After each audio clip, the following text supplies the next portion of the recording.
Bueno, encendamos las cámaras para comenzar. Hello, everybody. We're going to discuss classical field theory. La gente es bien.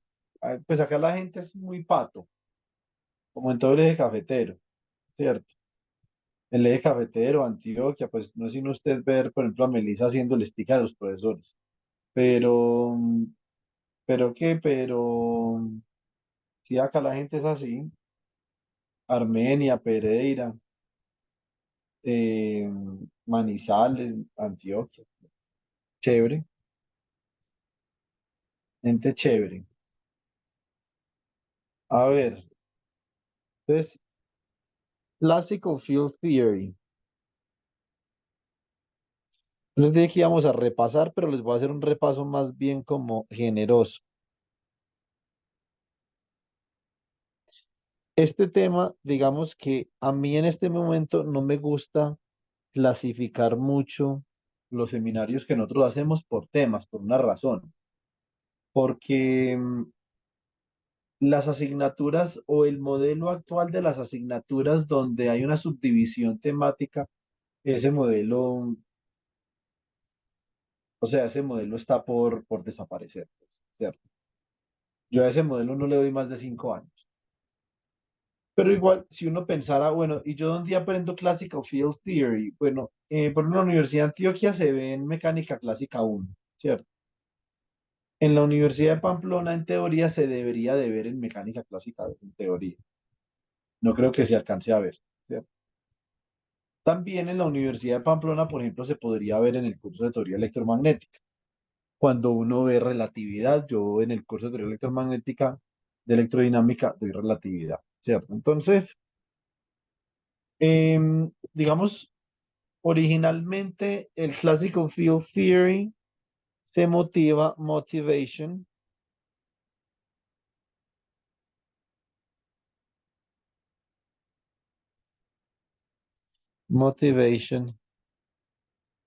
from the perspective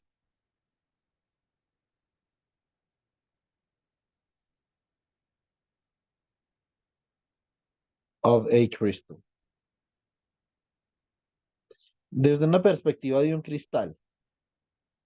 Nosotros, el día de ayer, trabajamos un cristal, pero con, digamos, con una particularidad, ¿cierto? Y era un cristal donde los átomos que forman ese cristal monoatómico, una cadena monoatómica, ¿cierto? Lineal, ellos, digamos, están fijados a una referencia, esa es una particularidad.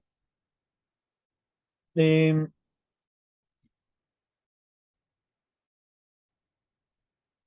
a la dimensión del sistema que uno trabaja. Entonces, yo, por ejemplo, podría tener one-dimensional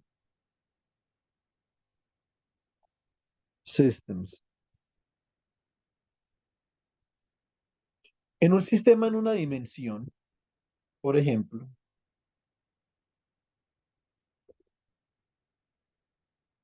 yo podría tener de nuevo, voy a dibujar la misma cadena lineal monoatómica que había hecho ayer,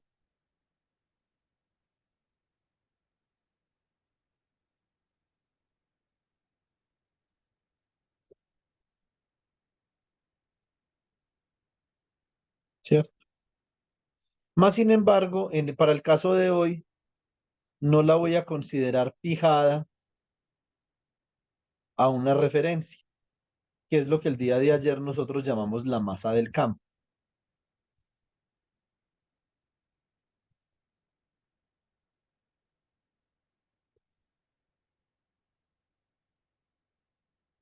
No,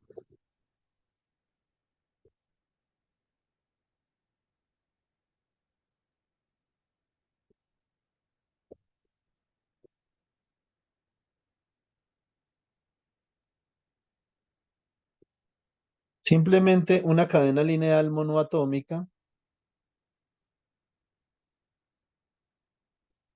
de esta forma. Y acá digamos que yo podría tomarme ya la licencia para etiquetar las masas con la letra M.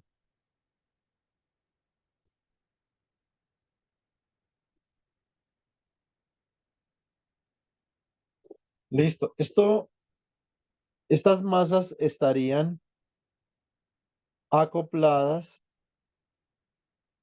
mediante resortes de esta manera.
Listo. Muy bien. Estos son resortes capa.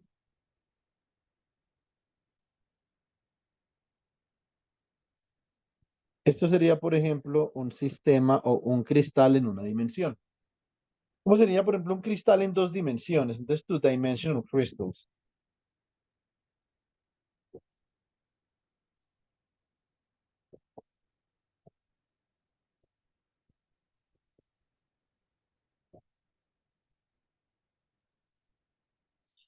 Voy a colocar, en vez de sistema, le voy a colocar cristal.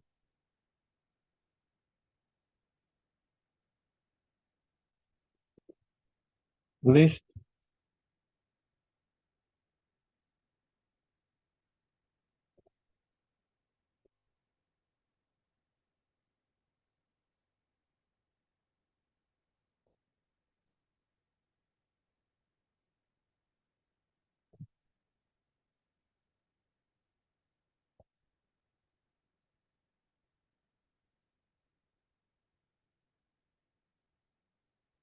Entonces, por ejemplo, un sistema en dos dimensiones, que es muy importante porque es supremamente sencillo de analizar, sería la red cuadrada.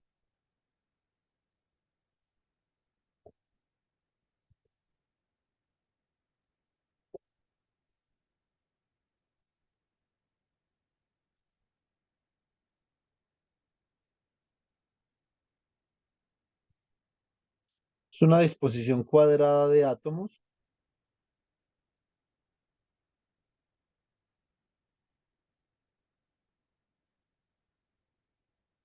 como de esta forma.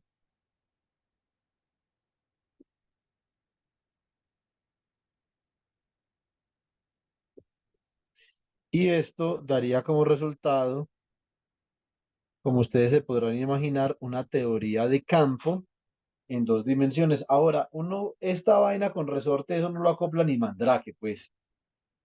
O qué pereza. Venga, yo ensayo una cosa.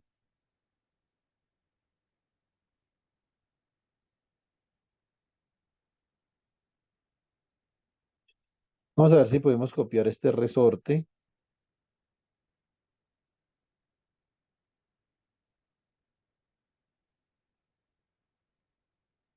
Entonces, el resorte simplemente es un modelo que utilizan los físicos del estado sólido. ¿Por qué? Porque el resorte me permite modelizar las vibraciones atómicas alrededor de sus puntos de equilibrio.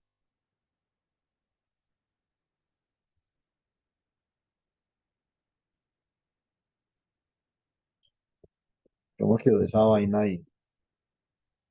Eso quedó como medio X, ¿sí o no? Ven a ver.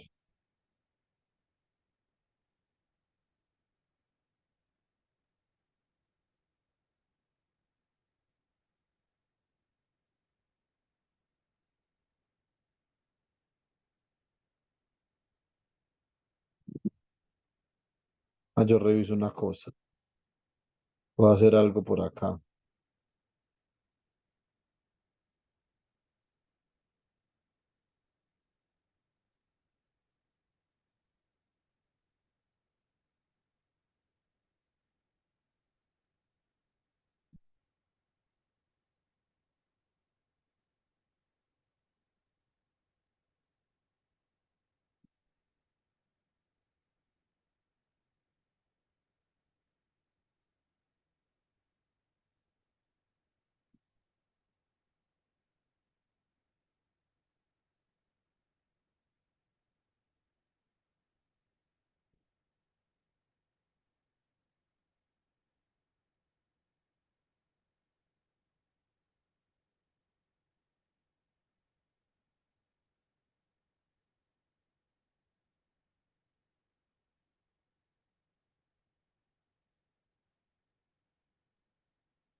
Entonces, acá lo que estoy haciendo es que voy a tratar de dibujar un cristal en dos dimensiones. ¿Sí o no?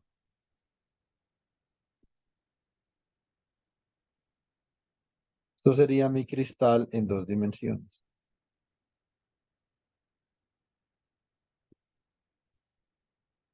¿Cuál es el problema? Y el problema es que hay átomos que no están acoplados. Acá los átomos están acoplados con sus vecinos más cercanos, ¿cierto? Entonces, habría como algo así.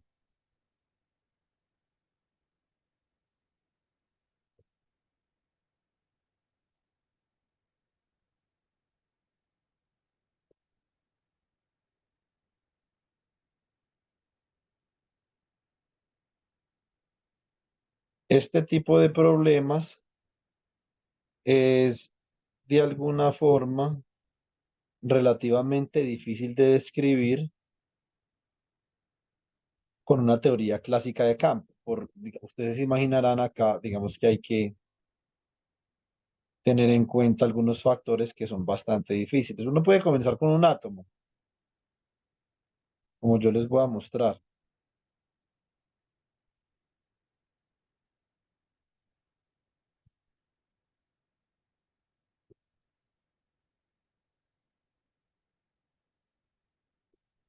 Entonces, dentro de la física del estado sólido, es muy convencional que las vibraciones reticulares en un cristal se modelen acoplando los átomos a través de resortes. Eso se llama el modelo armónico del cristal.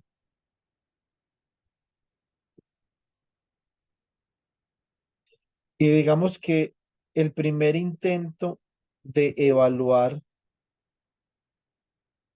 exitosamente la capacidad calorífica de un sólido viene del modelo atómico cristalino.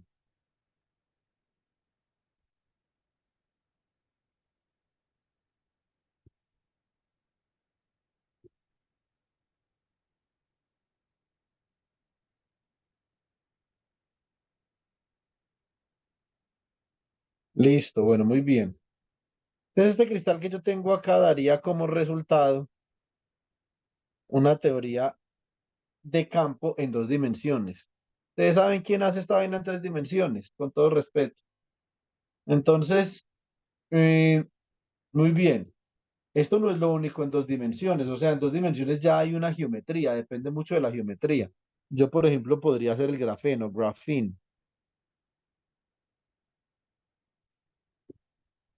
Podría ser graphene,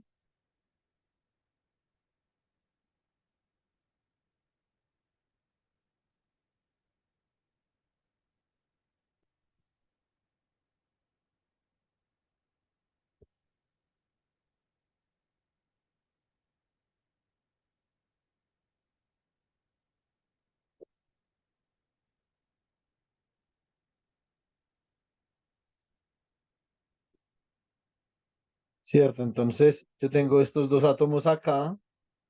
Observen yo cómo puedo ir replicando el grafeno. Estos dos átomos simplemente yo los voy a copiar de esta manera a 60 grados.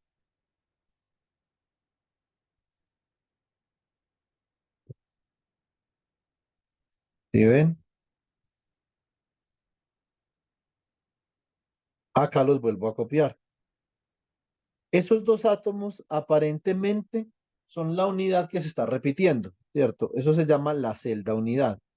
¿Qué es la celda unidad? La celda unidad es la estructura más pequeña que se repite en un cristal.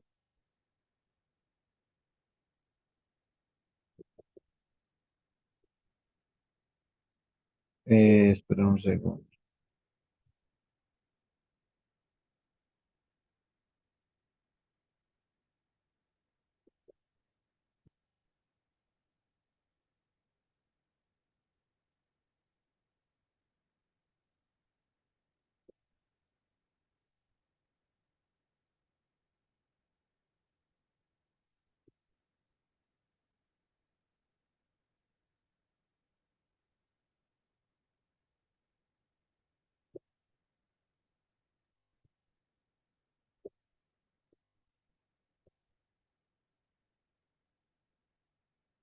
Entonces,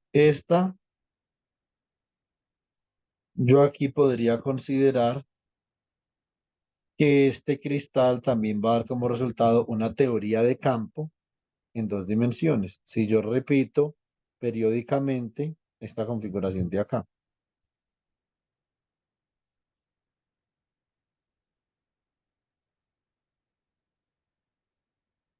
¿Cierto?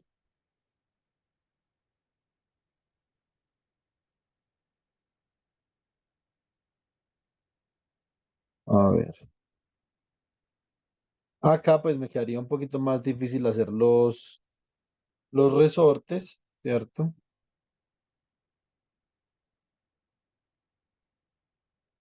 Pero este cristal también daría como resultado una teoría de campo en dos dimensiones.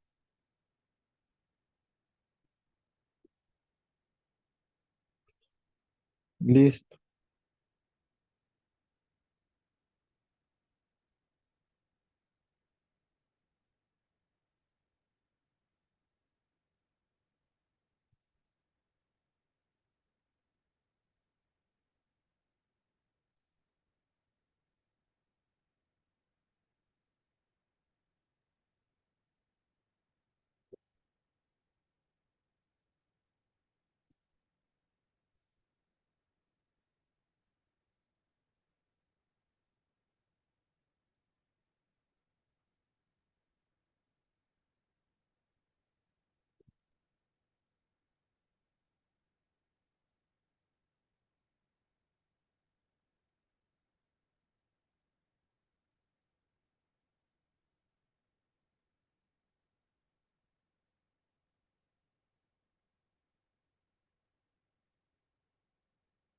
Como ustedes pueden observar, esta repetición periódica de los átomos de carbono es lo que yo llamo grafeno.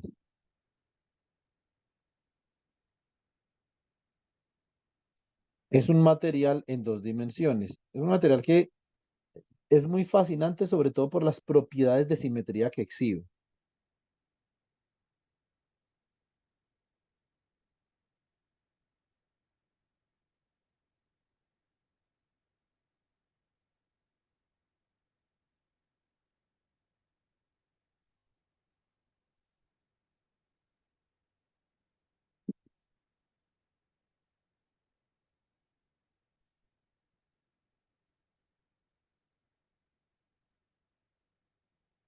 Observen que esta sería una teoría de campo fundamentalmente diferente. ¿Por qué razón?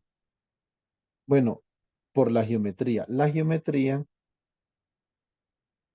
haría que esta teoría de campo se comportara en el espacio fundamentalmente diferente.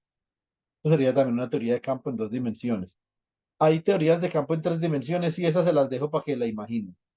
Listo. Entonces, Lo que nosotros hicimos ayer fue que comenzamos a analizar una teoría de campo. en- Analizamos una teoría de campo en una dimensión, entonces vamos a hacer esto.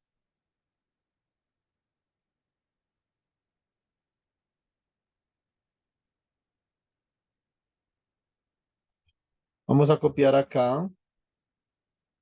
Entonces vamos a decir now, let's analyze the one-dimensional crystalline model.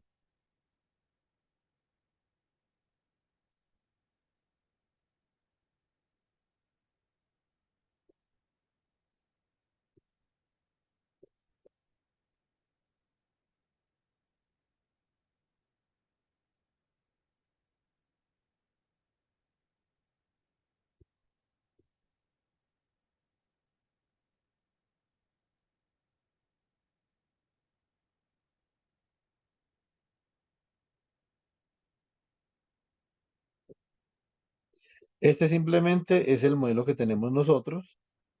Lo vamos a analizar, entonces vamos a escribir un lagrangiano para este modelo.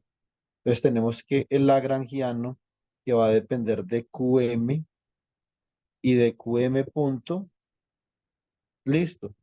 Entonces, esto sería igual a un medio de la sumatoria desde m igual a 1 hasta n de m por qm punto al cuadrado menos un medio de la sumatoria desde m igual a 1 hasta n de capa que multiplica a qm más 1 menos qm al cuadrado. Recuerden las condiciones periódicas de frontera. Periodic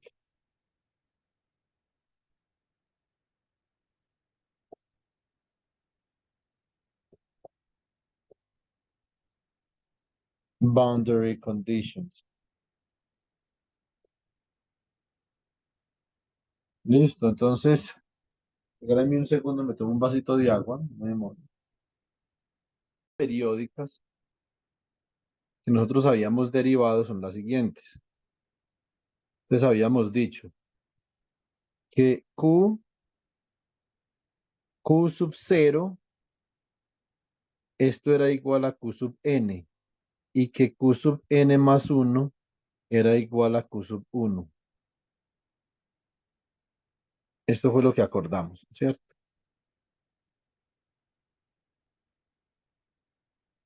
Muy bien.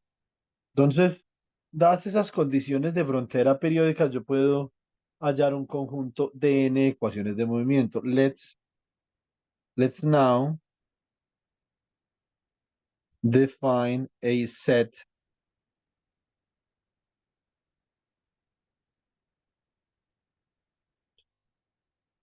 of n second order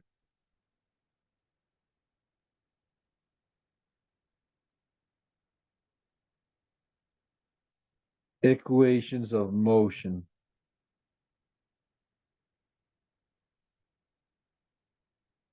Listo, entonces queda la derivada del lagrangiano. Nosotros vamos a trabajar acá con densidades, hagamos este lagrangiano para que ustedes no se confundan con una L normal, una L común y corriente. Entonces esto sería L de QM, QM punto,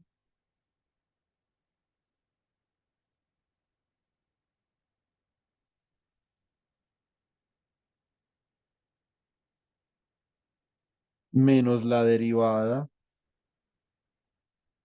con respecto al tiempo de la derivada parcial de L de QM, QM punto,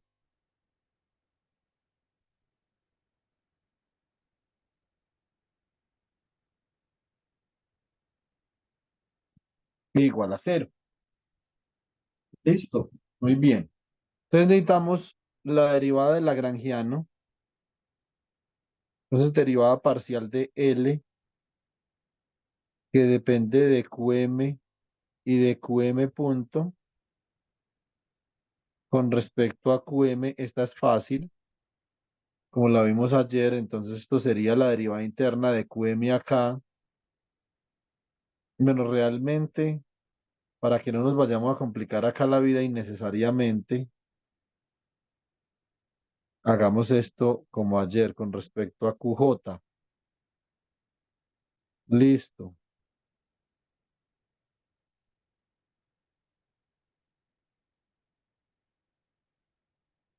Entonces, ahora sí la derivada del lagrangiano con respecto a QJ, esto sería igual a la derivada con respecto a QJ.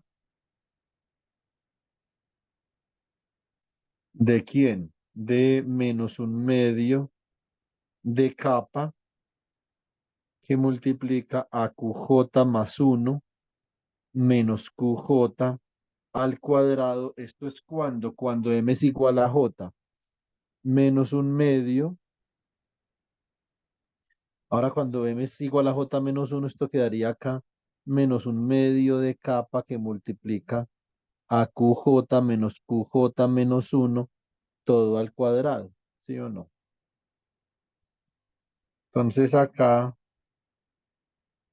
la derivada interna es uno, o sea que esto me queda como capa que multiplica a QJ más uno menos QJ, ¿cierto? Y acá me quedaría menos capa que multiplica a QJ menos QJ menos uno, o sea que esto me daría como capa que multiplica a QJ más uno menos 2QJ más QJ menos uno. Esta sería esa derivada fácil como la que hicimos ayer. Ahora la otra derivada sería la derivada de la lagrangiana de QM punto con respecto a QM punto.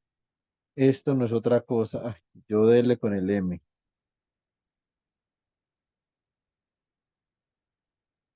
Esto sería QJ, o sea que esto sería M. QJ punto, ¿cierto? Y de acá la derivada con respecto al tiempo de la derivada de L de QJ punto.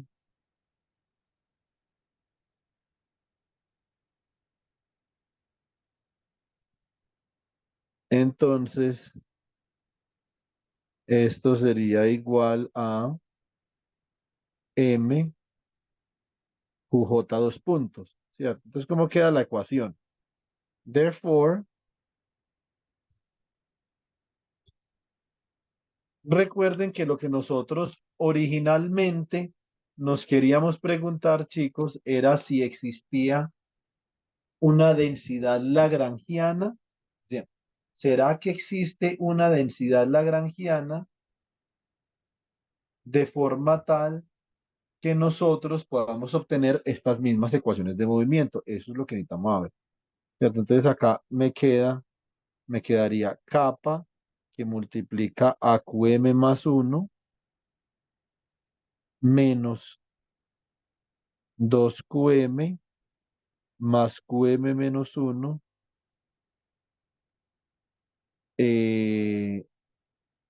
menos M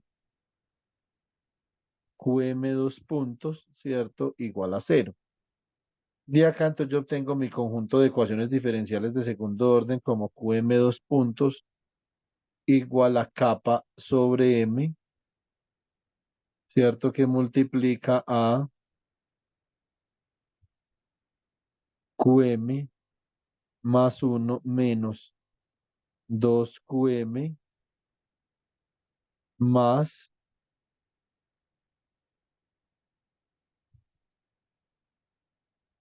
QM menos uno. Muy bien.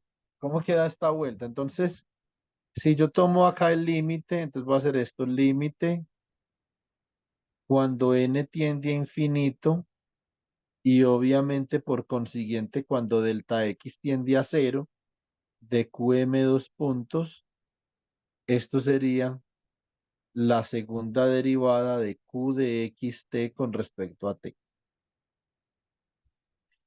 Por consiguiente, el límite cuando n tiende a infinito por el límite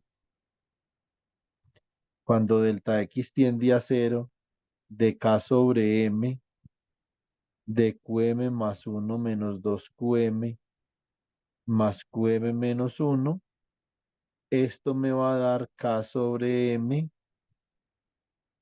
por delta x al cuadrado que multiplica a la segunda derivada de q de xt con respecto a x. ¿Cierto? Y yo puedo decir acá rewriting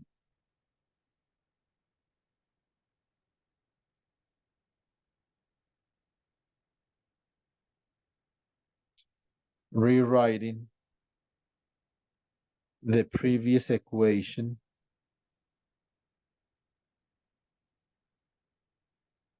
as follows. La ecuación anterior yo la puedo escribir así. Entonces yo puedo decir que esto es la segunda derivada de q de xt con respecto a x menos m sobre kappa delta x al cuadrado por la segunda derivada de q de xt con respecto a t igual a cero.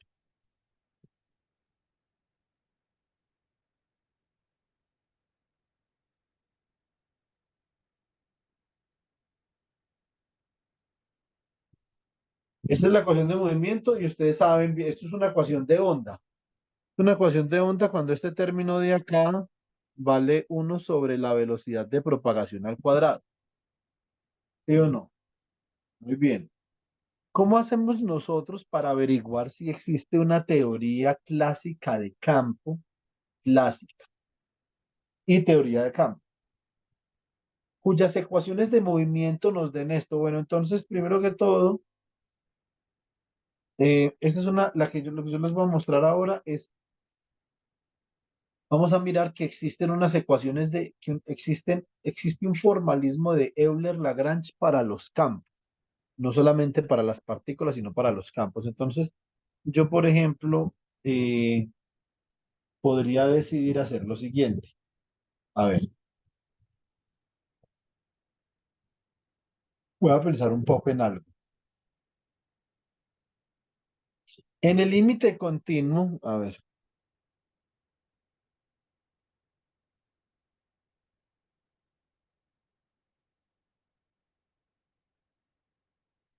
in the continuum limit,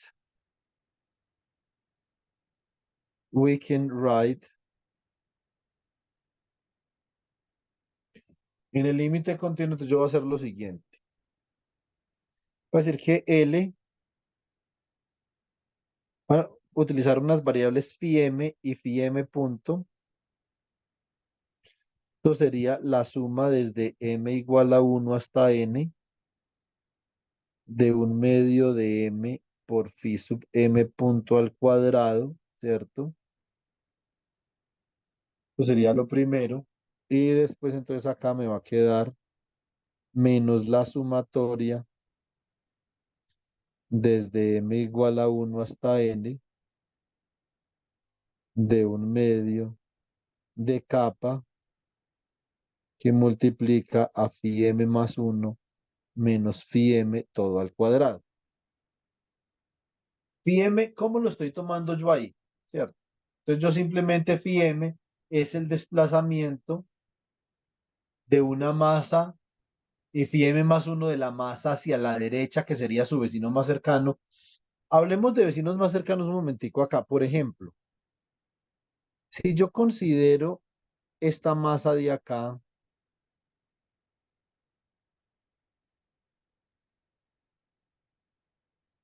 ubicada en la posición I, J, esta masa va a tener cuatro vecinos más cercanos, que serían este vecino de la derecha,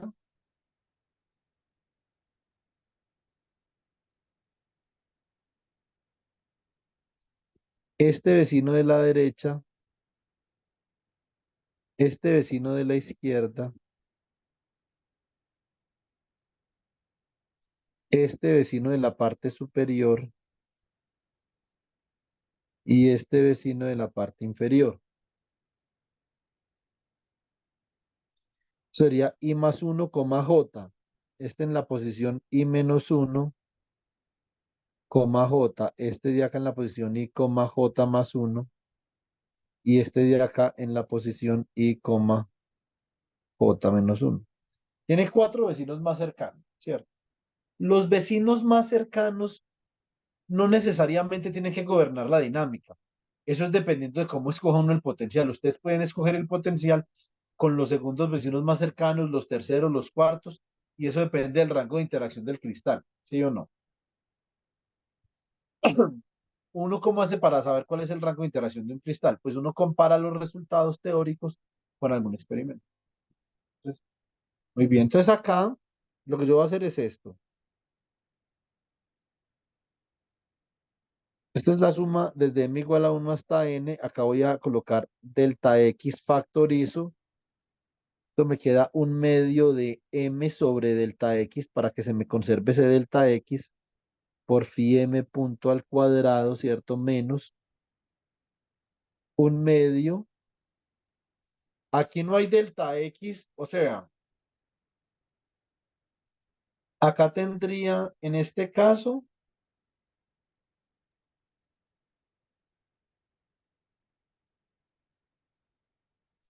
si yo decido, por ejemplo, colocar acá capa y acá colocar phi m más 1 menos phi m dividido entre delta x todo al cuadrado. Acá tengo que colocar también un delta x al cuadrado. Ah, pero, ojo, pero como yo tengo un delta x afuera, esto siempre me queda capa por delta x. ¿Sí o no? Bueno, muy bien. Entonces, eh, teniendo esto en cuenta, yo ahora puedo tomar el límite continuo. Entonces puedo decir que L de phi m punto, entonces esto cómo quedaría, esto quedaría como un medio del límite cuando n tiende a infinito, que es lo mismo que yo sacar el límite cuando delta x tiende a cero.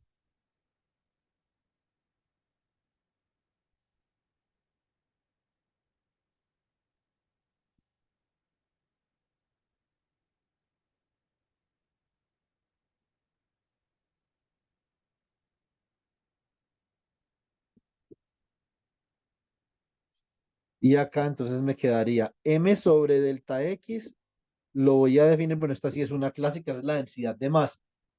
Melissa hablaba ayer de la masa reducida, pero mío acá en estas teorías es más común utilizarla como densidad de masa que como masa reducida, que es masa por unidad de longitud, ¿cierto?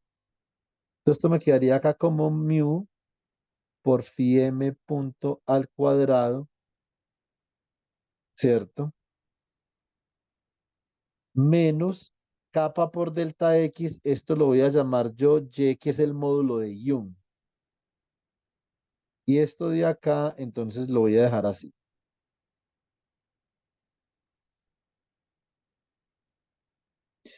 Phi m más 1 menos phi m sobre delta x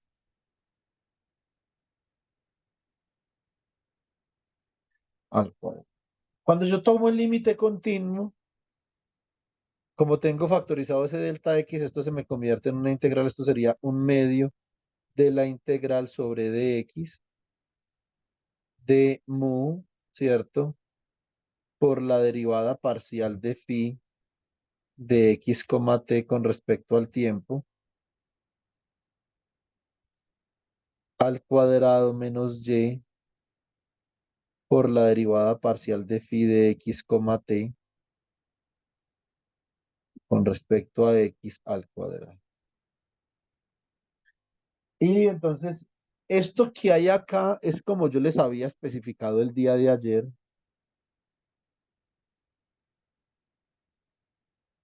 Esto es lo que se conoce como una densidad lagrangiana, que acá depende de la derivada del campo con respecto al tiempo y de la derivada del campo con respecto a una coordenada.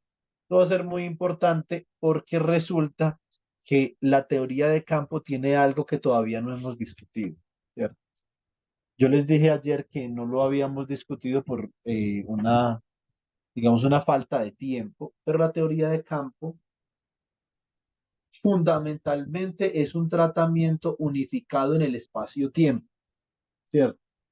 Entonces lo voy a escribir acá. A field theory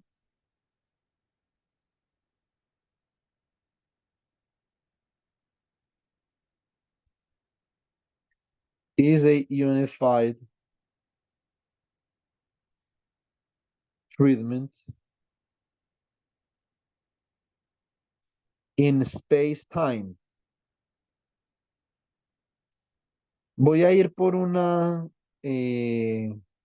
otro vasito de agua, está haciendo mucho calor, y yo quiero que ustedes pongan algo en esos paréntesis. ¿Qué será que va ahí? Entonces,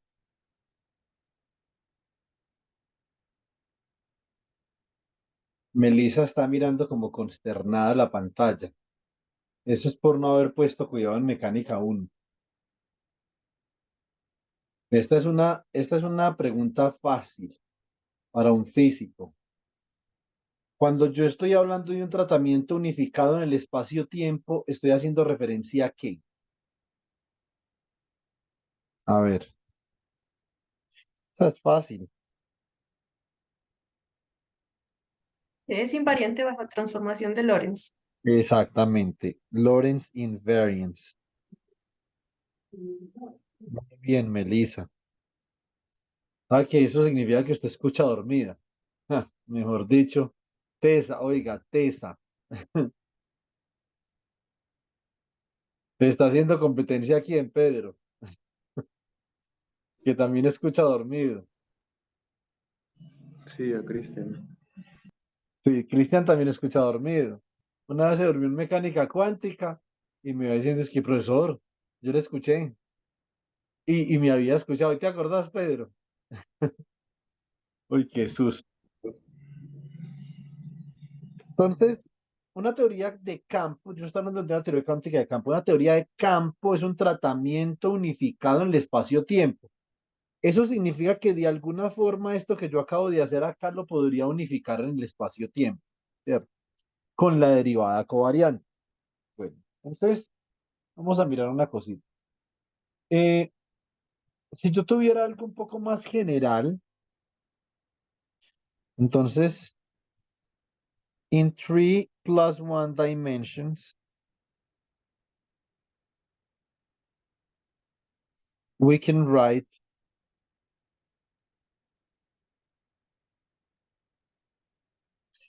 a field theory as follows.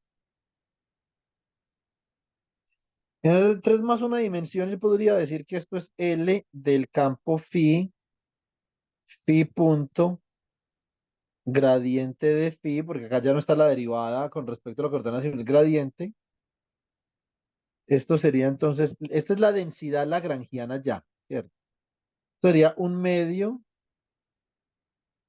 de la derivada de phi con respecto al tiempo al cuadrado, bueno, menos un medio por la densidad de masa,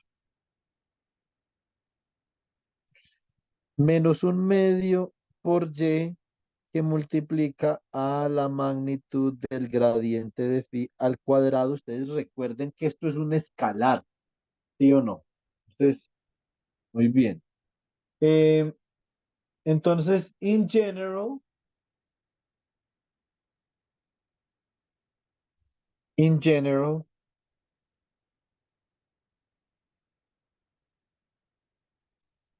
the Lagrangian density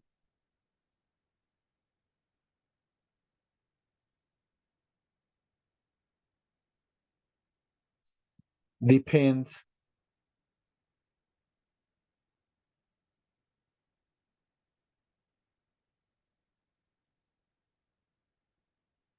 on the field phi, its time derivative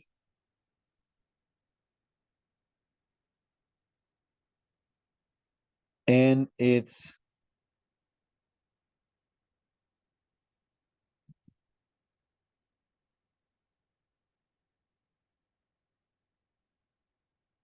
spatial derivatives.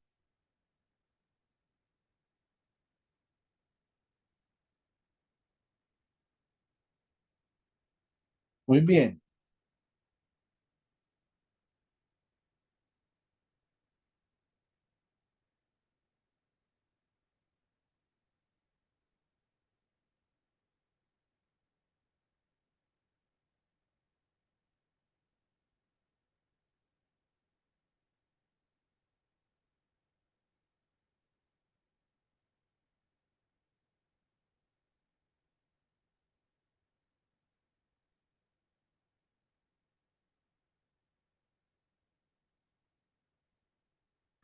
Listo. Entonces,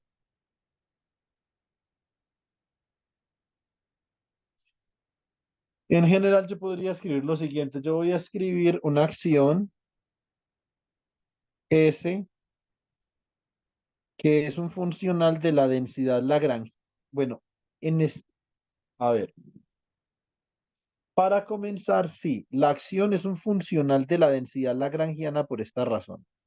Depende de phi punto y de las derivadas espaciales de phi que por el momento, digamos que atropellando la notación las voy a escribir así. Esto sería la integral entre T1 y T2 de el lagrangiano que depende de phi punto y de la derivada espacial de phi. Esto con respecto al tiempo. Pero resulta que como nosotros hemos definido la densidad lagrangiana, ustedes noten que esto, el lagrangiano, es la integral sobre el espacio de la densidad lagrangiana.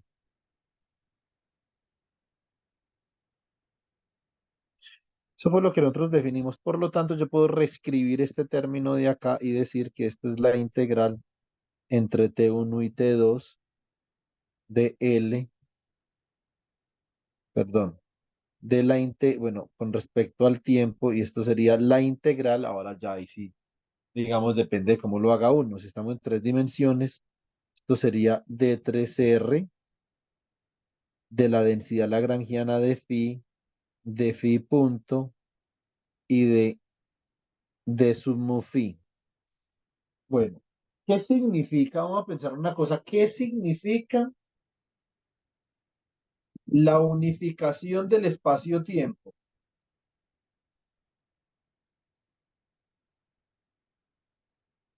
¿Qué es lo que significa la unificación del espacio-tiempo? Bueno, lo que significa la unificación del espacio-tiempo, pero un segundo, yo veo una cosa.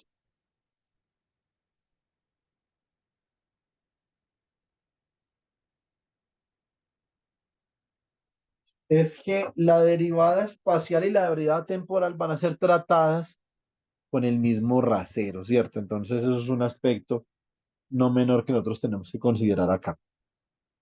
Bueno, muy bien. Ahora,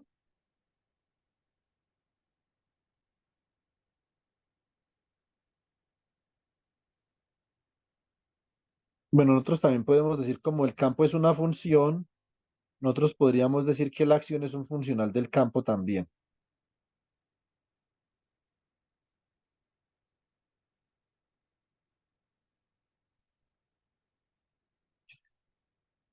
Entonces ahora lo que yo voy a hacer es que voy a aplicar el principio de la variación de la acción, ¿cierto? Entonces, ¿eso qué significa? Entonces, lo siguiente. Si yo quiero variar el campo, variation of the field,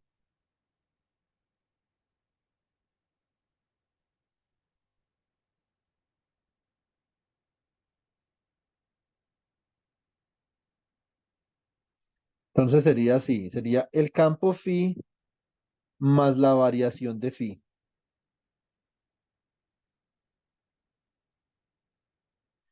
Y voy a variar la acción, ¿cierto? Entonces, variation of the action.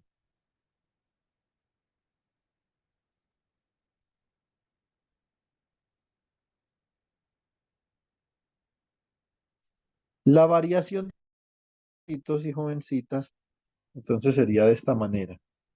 La variación de la acción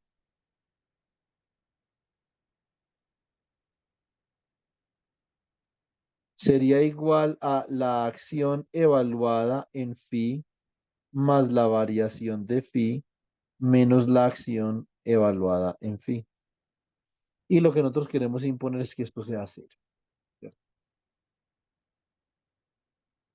Bueno, muy bien. Entonces vamos a escribir, a ver,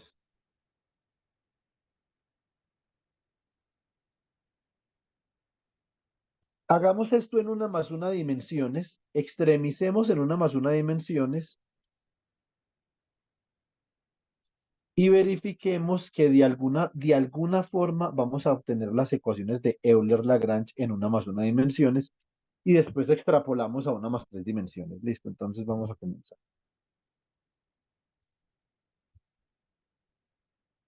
Let's write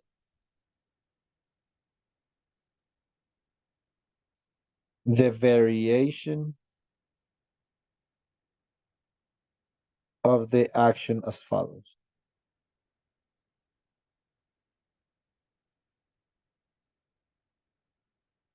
La variación de la acción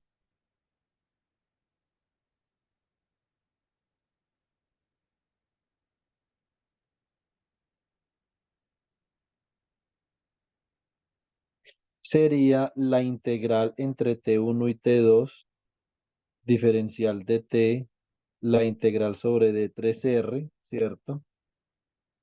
Ah, bueno, hagamos esto en una dimensión espacial, la integral sobre dx esto sería la variación de la densidad lagrangiana.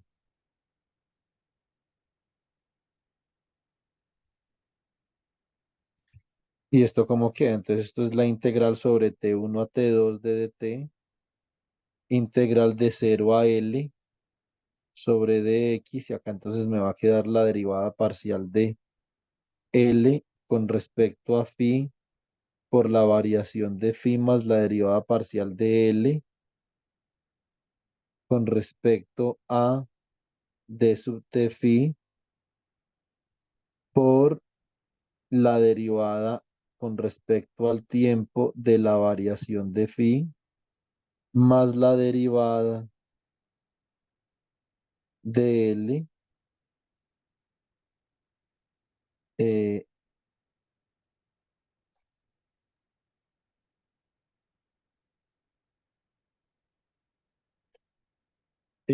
con respecto a d sub x de phi por la derivada con respecto a x de la variación de phi. ¿Cierto? Bueno, acá vamos a proceder como se procedía en mecánica, me imagino que ustedes se acuerdan bien, y se hacían integrales por partes.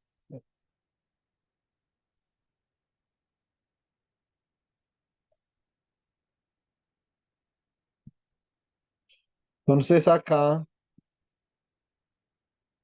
yo voy a escribir este término, la integral entre T1 y T2 de T, integral de 0 a L de dx, la derivada de la densidad lagrangiana con respecto a phi por la variación de phi.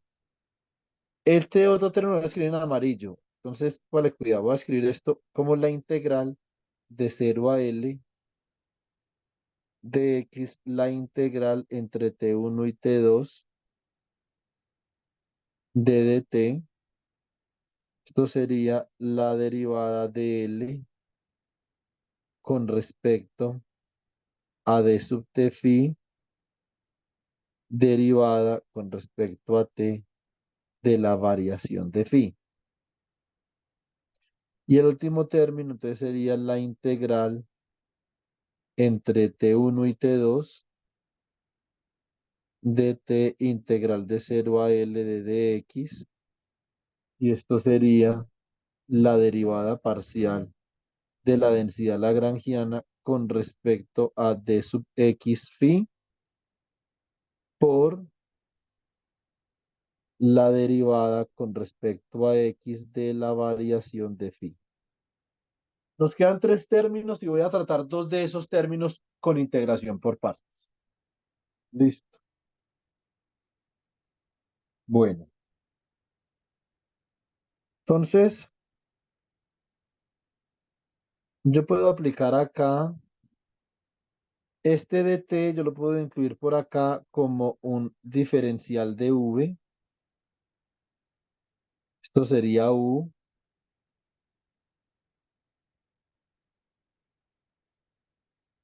Esta es la misma vaina, ¿cierto? Entonces acá en rojo me queda este término inmune, integral entre t1 y t2 de dt, integral de 0 a L de dx,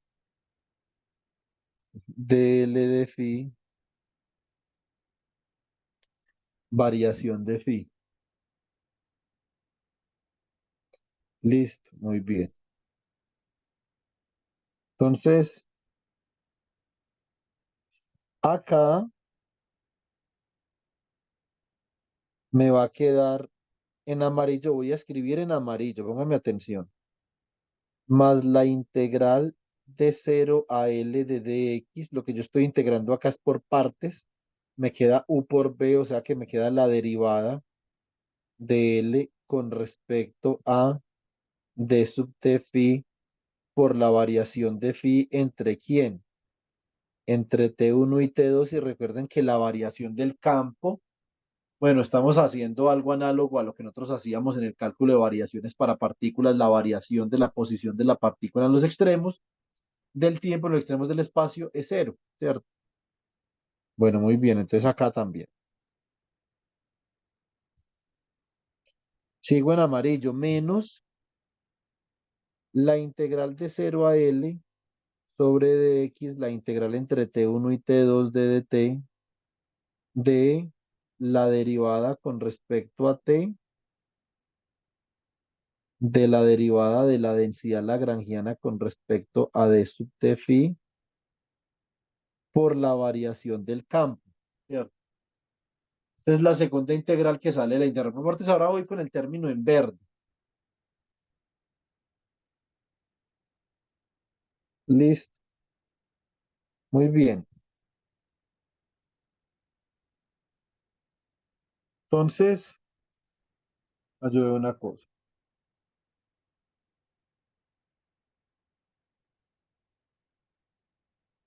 Bueno, eh, a ver, este término en verde me va a quedar la integral entre t1 y t2 de dt.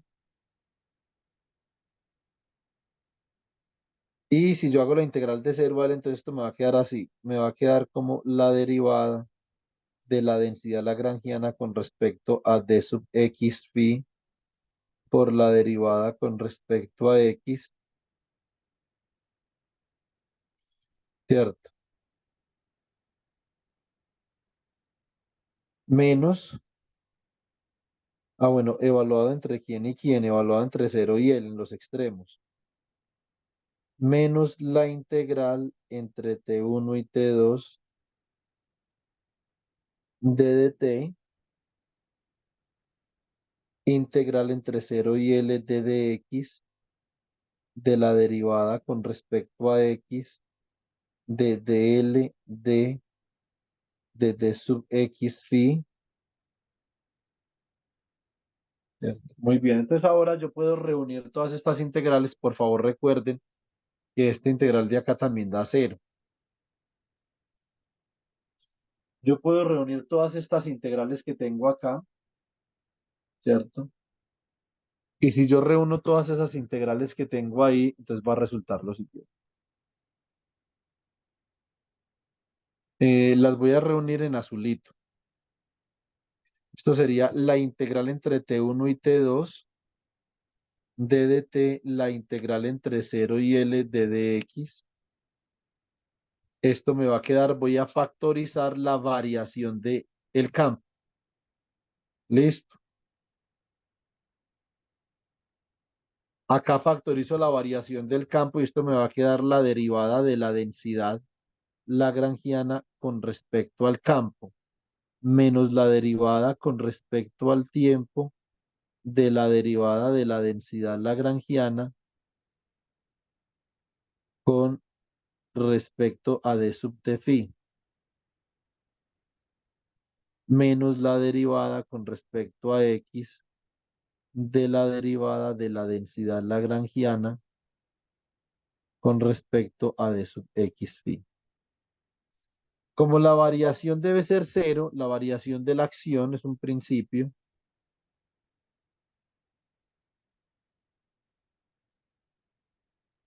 Entonces, esto implica que esto es cero.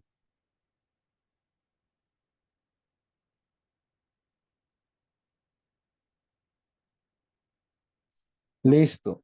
Therefore,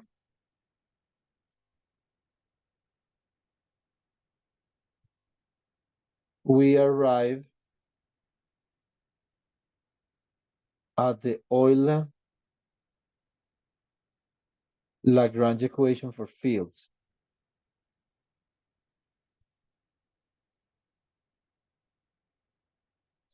For 1 plus 1 field theory. Nosotros ayer especificamos a qué hacemos referencia cuando hablamos de un campo cuántico, ¿sí o no? Bueno, un campo cuántico, ¿qué es un campo cuántico? No hemos dicho, no hemos hablado de dinámica, ¿cierto? El jueves y el viernes no hay clase. Entonces, el jueves estoy recibiendo a Pedro y a Cristian.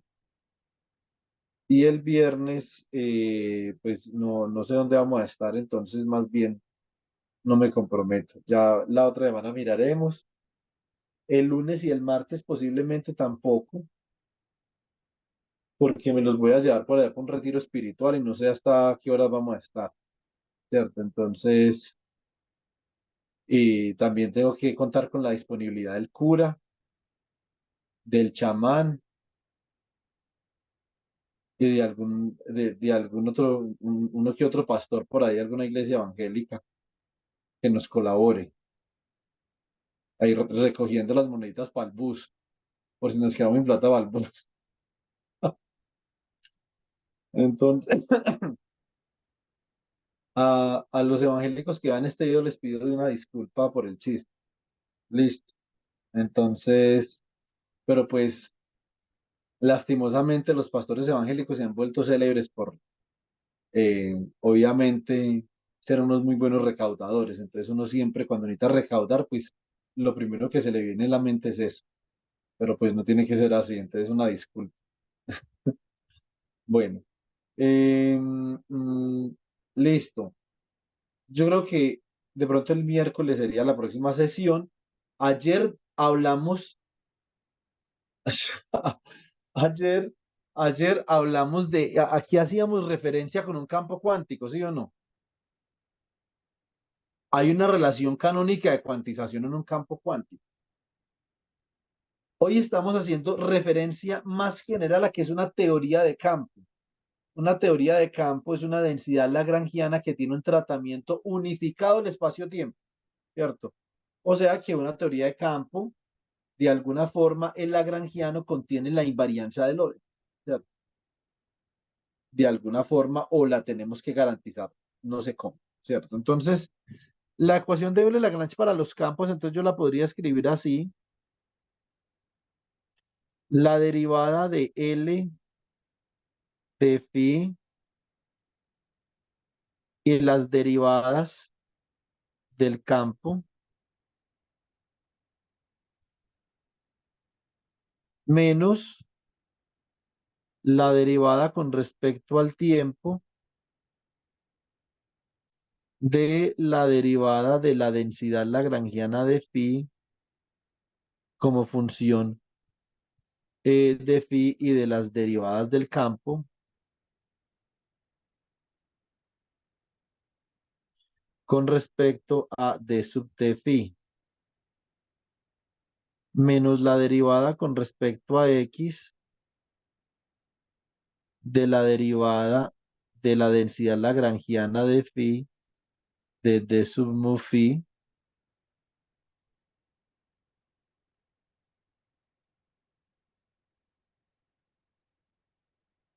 Esta vaina entonces ha de ser igual a cero. Esta es la ecuación de Euler-Lagrange para los campos. Eso significa que si yo tengo una densidad lagrangiana apropiada, yo podría, a partir de acá, esto ya no son ecuaciones diferenciales ordinarias, sino que son ecuaciones de diferenciales parciales, porque ya tienen derivadas con respecto a t y a x. Entonces, esta ecuación de movimiento de acá, yo la podría hallar a partir de una densidad lagrangiana apropiada. ¿Cierto? Muy bien. Si el cuento fuera tridimensional, ¿cierto? Entonces yo puedo decir lo siguiente. A field theory in 3+1 dimensions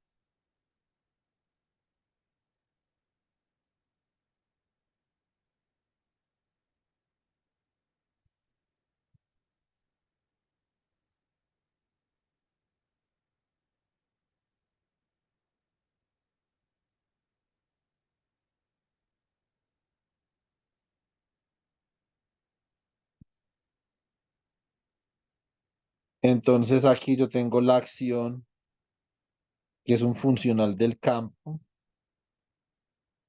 Lo quiero escribir así. Ese X representa tres variables, pues.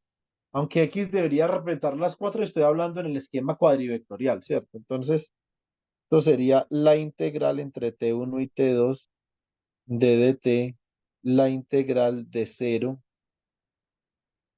a Lx.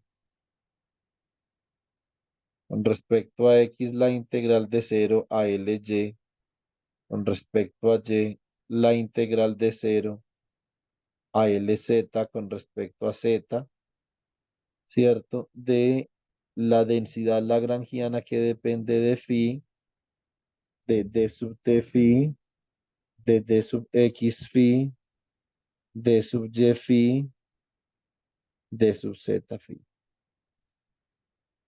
Ahora, si yo aplico la variación de la acción y la igualo a cero, acá obtengo en hence one can derive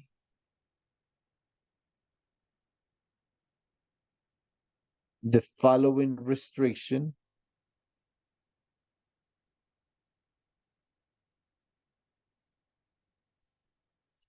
for L. ¿Cuál es la restricción acá?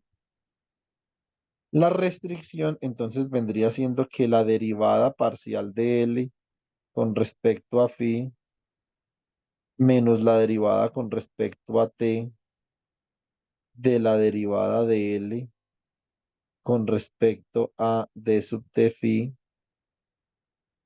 menos la derivada con respecto a x de la derivada de L con respecto a d sub x phi menos la derivada con respecto a y de dl con respecto a d sub y phi menos la derivada con respecto a z de la densidad lagrangiana con respecto a d sub z phi igual a cero. Esa es la ecuación de Euler-Lagrange para los campos. Ahora, obviamente eso queda, digamos, muy poco estético, pero sobre todo nos está diciendo muy poco sobre la simetría del problema. Eso es realmente lo que nos gusta mucho, ¿cierto? Entonces, si nosotros trabajamos en un esquema cuadrivectorial, si nosotros trabajamos en un esquema cuadrivectorial, de alguna forma podemos expresar esto en una estructura matemática que sea un poco más conveniente. Ahora yo voy a definir el campo como una transformación. Entonces, field, el campo es una transformación o es una aplicación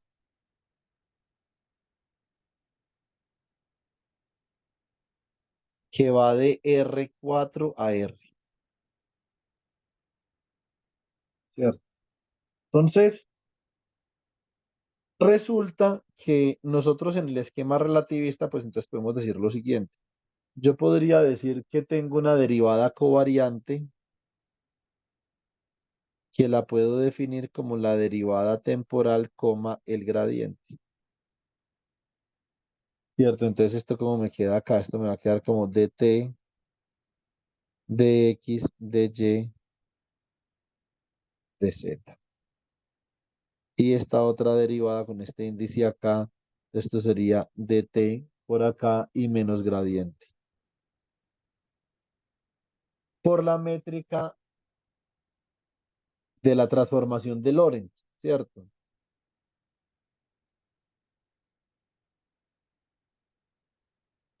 Sería dt, menos dx, menos dy, menos dz.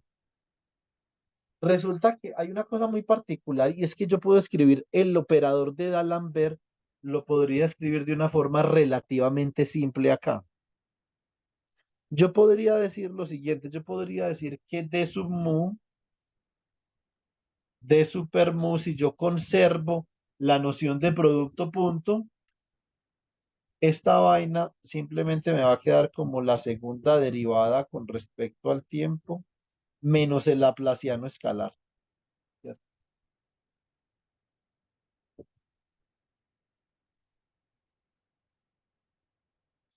Muy sencillo yo escribir una ecuación de onda usando esta notación. Ahora, la ecuación de onda a la que nosotros hacíamos referencia anteriormente es una ecuación de onda en una dimensión. Pero lo que estamos viendo es que el tiempo y el espacio acá están siendo tratados con la misma medida, ¿sí o no? Muy bien. Vamos a mirar una vaina. Ya vamos a acabar. Entonces,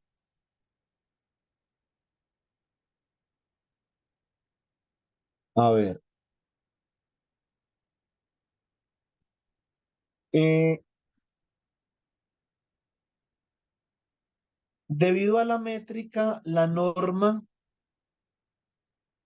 en el espacio de Minkowski sería como x cuadrado más y cuadrado más z cuadrado menos c cuadrado t cuadrado. Eso significa que yo puedo definir una nueva variable acá. Esto sería más ic tau al cuadrado, ¿cierto? O bueno, realmente, no, esto sería ict al cuadrado. Donde I por T es tau, que es el tiempo imaginario. Eso tiene contexto en términos de la transformación de Lorentz, ¿cierto? Ahora, si yo hago el mismo estratagema acá, ¿qué es lo que yo puedo hacer? Entonces, por favor, prestenme atención que voy a reescribir esta ecuación que tengo acá. Esto yo lo puedo decir que esta es la derivada parcial de d sub, póngale cuidado, por favor. Esto sería ¿quién? Esto sería I, C, T, phi. Estoy creando una nueva variable ahí. ¿Sí pillan? Esa es mi nueva variable. Y acá también, entonces voy a crear una variable. Esta es la derivada con respecto a I, C, T. ¿Cierto? Bueno, muy bien. Eh, a ver,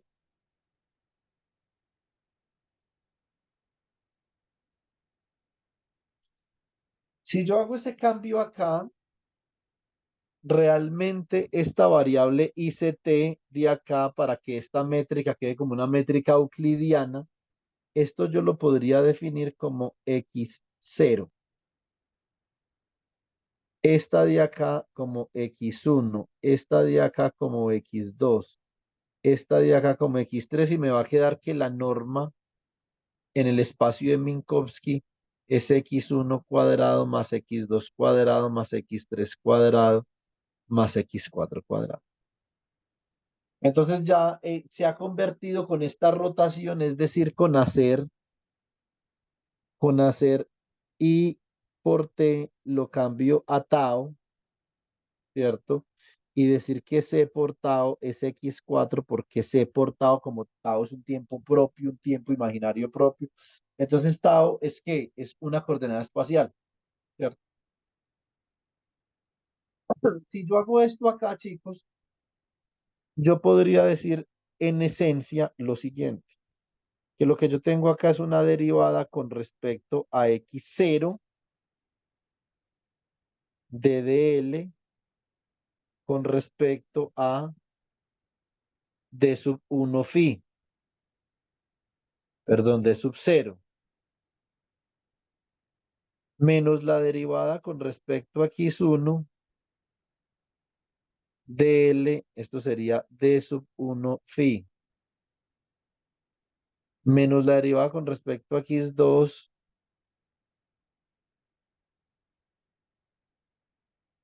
d sub 2 phi. Con respecto a x3 d sub l d sub d3 phi. Entonces ya tengo una notación uniforme. Observen que ahí ya estoy tratando unificadamente el espacio y el tiempo. En ese orden de ideas, realmente con lo que yo acabo acá es esto. Yo acabo con la derivada de L con respecto a phi menos acá voy a tener d sub mu, la derivada covariante de la densidad lagrangiana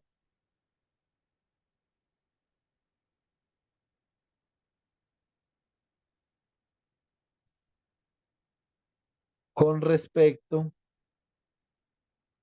a d sub mu phi igual a cero. Y esto es lo que se llama Euler-Lagrange equation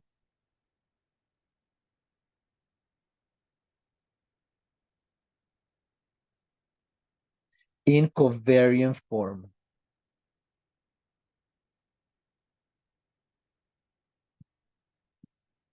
Listo. Muy bien. Eh, bueno, después podemos hablar un poco más de relatividad especial. Realmente la relatividad especial, antes que resumirse en el postulado de que el tiempo y el espacio se tratan de manera unificada, la relatividad especial dice que existen dos eventos. Hay dos eventos y cada uno de esos eventos sucede en posiciones y en tiempos diferentes. La medida de un observador que se mueve a velocidad constante eh, entre esos dos eventos o la medida del tiempo. Tengo un evento acá y un evento acá y hay un observador que se está moviendo entre los dos eventos. Eso se llama tiempo propio, ¿cierto? Entonces ese tiempo que se mide entre los dos eventos es un tiempo propio y ese tiempo propio tiene que ver con esta métrica de Minkowski de acá. Listo, muy bien. Recuerden que el principio general de covarianza dice que la física es independiente de la posición y velocidad constante del observador. Ese es otro aspecto que uno debería de rescatar de la teoría especial de la relatividad. Listo. Yo creo que con esta clasecita me parece como chévere porque a pesar de que nosotros no tuvimos la oportunidad de ver o de escudriñar un poco lo que significa el campo, esta clase nos permite de alguna forma establecer las bases para poder hablar un lenguaje de los campos. En la clase de ayer establecimos también un lenguaje para hablar del campo cuántico. De hecho, la clase de hoy la había dado ayer, ¿cierto? Entonces, por eso no he subido la clase. Eso le pasa a uno cuando es chapulín, ¿sí o no? Entonces, de hecho, el Chavo del Ocho me escribió y me dijo que le diera un autógrafo. por haber dado esta clase hoy y la de ayer haberla dado ayer, ¿cierto? Entonces, pero bueno. Eh, ya en la próxima clase de campo seguimos con dinámica y en la dinámica vamos a hablar ya de la integral de Feynman. Em, estamos todavía un poquito lejanos de el punto donde comenzamos a hacer los ejercicios, pero ya vamos llegando. Lo importante es que ustedes tengan presente que en ese momento debe haber eh, mm, eh,